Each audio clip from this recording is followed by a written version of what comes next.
Hey, this is Ray's Radio, and you're about to hear an interview where Carl Ross talked to me about how to stop binge eating. In the following audio, I give the exact 4 steps that I use for clients who are experiencing overeating or binge eating. Hey, welcome to an Under 10 Health video. This is the place where you can come to get the holistic mentorship, support, education, and inspiration you need to thrive on your holistic journey. And today, we're going to give you a 4-step guide to help you overcome binge eating. And I'm here with Raina Lutz, and she specializes with this issue. So Raina, can you introduce yourself? Thank you. I'm Raina Lutz. I'm the founder of Lutz Nutrition. I work in the Okanagan and online, specializing in helping women who know how to eat well, but aren't doing it. So I give them the tools and motivation to actually do it. Right. So for all of us to get on the same page, Raina, from your perspective, what is binge eating? So binge eating is when people are overeating regularly. So more than they would normally eat in one setting. And so, what's a mild case and what's an extreme case, so we can have, a bit of a engage. If someone is doing this on a regular basis as a coping, maybe once or twice a week, that would be on the lower end. It's more extreme if someone is doing it daily. So what motivates binge eating? What's behind it? What's behind binge eating is stress and emotions. One of the things that people don't really understand is that food is very, very emotional. Mm-hmm. We are emotional beings, and so and for most people, it's binge eating is a way of coping with stress that they're not dealing with. Right, and this could be from early childhood, or it could just be from stressful situations. So people would be eating to get some temporary relief. Mm-hmm. Is that the best way to describe it? Yes. So there's many different ways of us getting to this point. So having unresolved emotional issues, especially sadness, and I see a lot of people doing this with sugar. Right. When we have these imprinted ideas from us when we're in childhood that, sugar will make you got sugar as a reward for being a good kid. So then as an adult, you're acting that out as in, if I have sugar now, it's a reward for myself, so I'll feel happy. Right. There's other things that will be imprinted into us when we're children, ideas from our parents or our grandparents, eating less so that you don't gain weight, or the opposite, you have to finish your plate. Right. Which is sort of a war era mindset of, no waste, you have to finish your plate.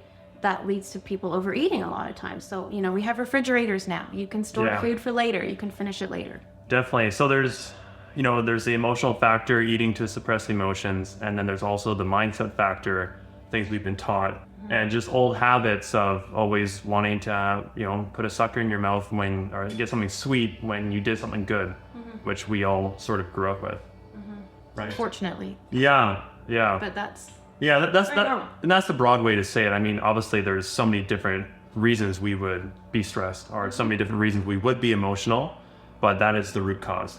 And food is just so emotional in general. We eat when we're feeling good and we eat when we're feeling bad. Right. And it's just what we do when we have an emotional event like a wedding or a funeral or anything like that. Mm-hmm. And on holidays, people overeat. Yeah. It's a holiday. You're having big meals and then you're having desserts, and that's normal, that's common, but it becomes a problem when people are doing this, very often, or if they're doing it secretively, they're hiding it. Right, hiding it, yeah.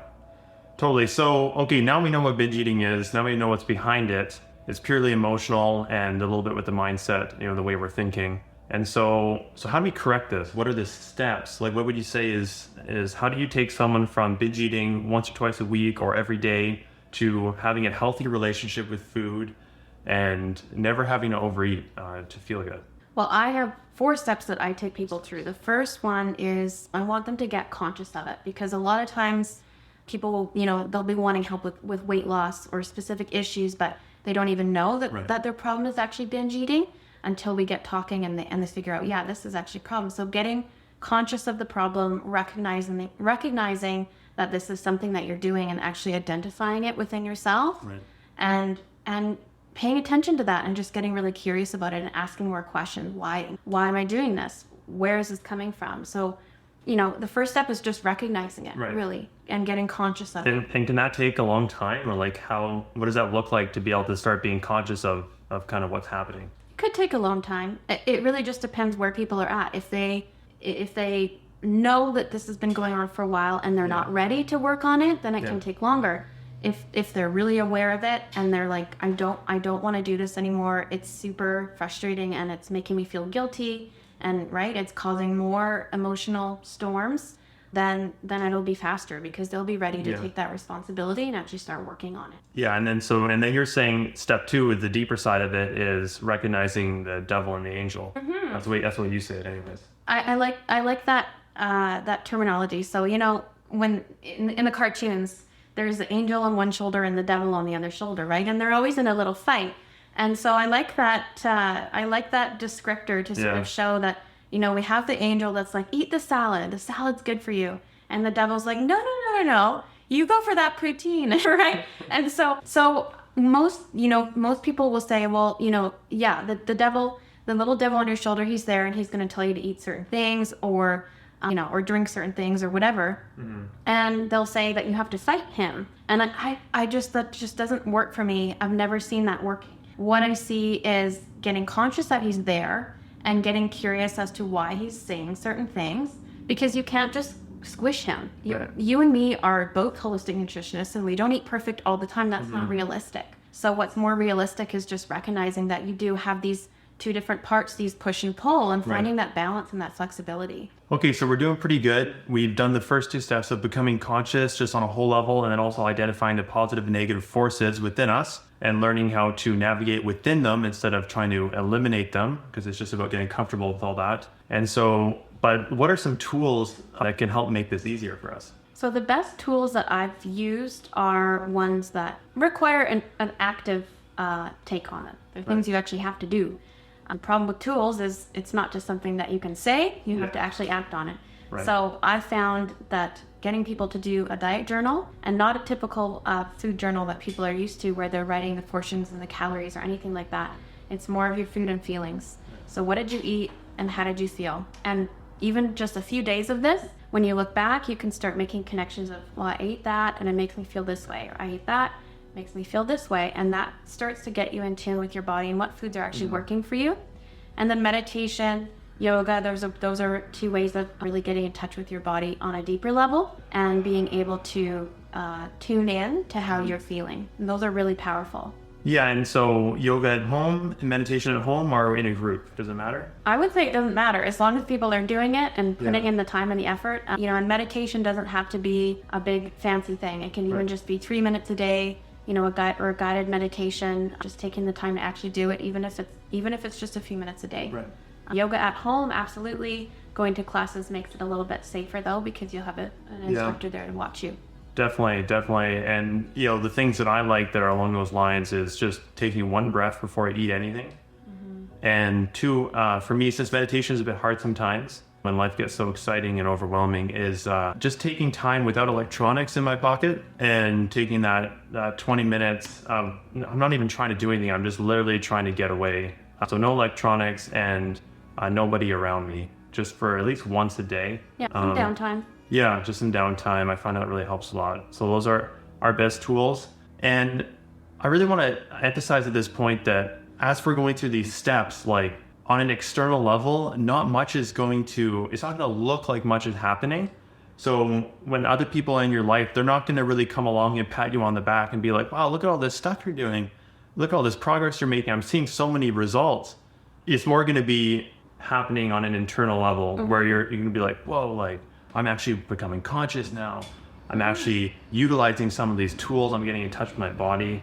I'm learning about where things are coming from. And then, so once we're through these first 3 steps, what is step 4? Like, what is this actually going to look like kind of day to day? I just want to add something to what you just said, is the internal landscape changing. That's what's so exciting about nutrition for me, is when you start making these changes and you notice it inside yourself. It's so amazing. Right. So the last step, balance, flexibility, what it actually looks like practically in your life would be, because you understand food better and how it works in your body, that you've been able to find balance. So what that looks like is, say you're out at a party and there's a cheese and wine platter, and you know from your past experience that cheese doesn't feel good for you, but you also know that in small amounts your body can handle it. Yeah. So instead of diving in and having a huge plate of cheese unconsciously and not thinking about it, you remember your past experience with it.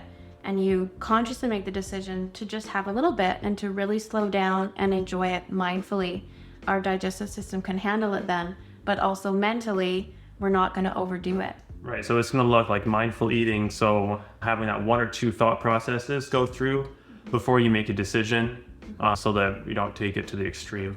Yeah, and that's what I try to help people find, is that balance and that flexibility. So the flexibility is there so that you don't feel angry at yourself because you don't get to have the cheese.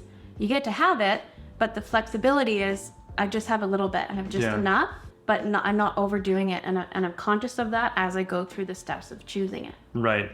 And you always have the choice. You can say no. Yeah. So how about chewing food? What do you? So most people don't, right? Yeah. We just like shovel it in. It's like one forkful after the next, and we're not thinking of it. And that's really, really common. And that's, people are really busy, and a lot of times we have work schedules that don't allow us to have a proper sit-down meal. We were taught to eat on the go, like a lot of people will take their kids in the car, and you're having meals in the car and all of that, or drive through. So we're always going fast. And so being able to take that time to, like, as you said, take a breath before you have your meal, take a breath so that you get sort of tuned in. Okay, this is happening now. I want to get really present with this moment right now. And then as you slow down and do mindful eating, so you're sort of taking your meditation and yoga practice to the dinner table. And what that does is again, help your body process the food better, your digestive system. Also gets you more in tune with how this food is feeling, which, as we learned from the steps prior, is basically the key. Yeah, totally. And then what about when we make food choices that aren't the best for us? Like, how do we do that consciously? So I know that a lot of people try to do the 80-20, right? So 80% I eat well, 20% I eat junk. Right. I don't really like putting things like in numbers like that, because for me that is still breaking the balance and flexibility, because one day you might be 100 and then the next day be 50-50. Yeah. So why say 80-20 and box yourself in that way? What was the actual question you asked me now? I went on a tangent, man. Yeah, no, well, just so but when we do that 20%, so what's that going to look like on an internal level? Like, what are we going to be telling ourselves? Right. So what can happen is, usually when people are dealing with binging, they'll eat the junk food and then they'll keep eating it, and then they'll feel really guilty about it. And so when you found that balance and flexibility in the last step, what's going to happen is you'll be able to have that 20%, that junk, but you're going to have it in small amounts, so you're not doing a lot of damage. Your digestive system's going to be able to process it because you're actually eating it mindfully and chewing it really, really well. And you're not going to have the emotional torment that you did before, where you go through that vicious cycle of guilt and then eating more because you feel guilty. Because you were conscious with it, you just get to enjoy it, and then you get to just move on with your day. And it's not this big, this big emotional. Yeah, because I mean, we're going to eat every day, and I mean, you're going to digest it within 24 hours. So it's kind of, it's not like it's super high risk to make that poor choice once or twice or whenever it feels right. But it's definitely, it takes quite a few steps to get to that place. So like from someone who's binge eating regularly to getting to that place where they can make whatever choice they want, they can chew their food slow, and they can kind of understand what's going on. Yeah, and a big key is to be patient with yourself, because it's not just going to transform overnight, right? Like it's a big process to learn about these things, and sometimes when you learn things about yourself, you don't want to know, right? So you have to be patient, really patient with yourself, and really have self-love and appreciation and gratitude for, I'm on a journey. It's a nutrition journey. It's a big deal. And not all these steps are going to look like you're getting physical gains, because a lot of people, they go to the fitness industry because they want those gains. They want to see results physically. But this journey is a lot more difficult because you don't get that aesthetic reward at the end of the day. You get more of a feeling reward, which you can't. I mean, you can share with people, but it's, you know what I mean? Like you don't get that instant gratification that we all crave. Yeah, it's definitely hard. So I just really want to stress that when we're going through these 4 steps, or the steps towards overcoming binge eating and healing emotionally, or becoming more emotionally confident, that it gets difficult because only you can reward yourself mentally. Only you can give yourself the good job. I did a good job, and even if you did a good job, you still were conscious that you weren't. So to be able to live with imperfection and actually fully experience how crappy you are sometimes, like it's a big job. But then at the end of the day, you get free. Yes, and you deserve it to. You deserve to give yourself the chance to try. Yeah. right? Definitely. And so now we want to turn it over to you. So after watching this video, what are you going to do today in your life that's going to help you overcome binge eating or eating more than you have to? And what was one thing in the video that you thought was helpful and that you think you're going to implement? So you can let us know in the comment section below this video. And I really want to encourage everyone to get in touch with Raina because she's a fun, loving personality. I have a hard time getting her to pick 4 steps because she doesn't like to box things in. She's definitely a free spirit. And so that's why it's always a pleasure to work with her. And you can get in touch with her through her website, loosenutrition.ca. And yeah, very cool. Thanks a lot, Raina, for... Thanks for having me. Yeah, thanks for helping all these, like more specifically women overcoming this, but people in general. And so yeah, thank you so much. And we'll talk to you in the comment section below. I'm sure Raina is going to love to see some comments from you. Bye.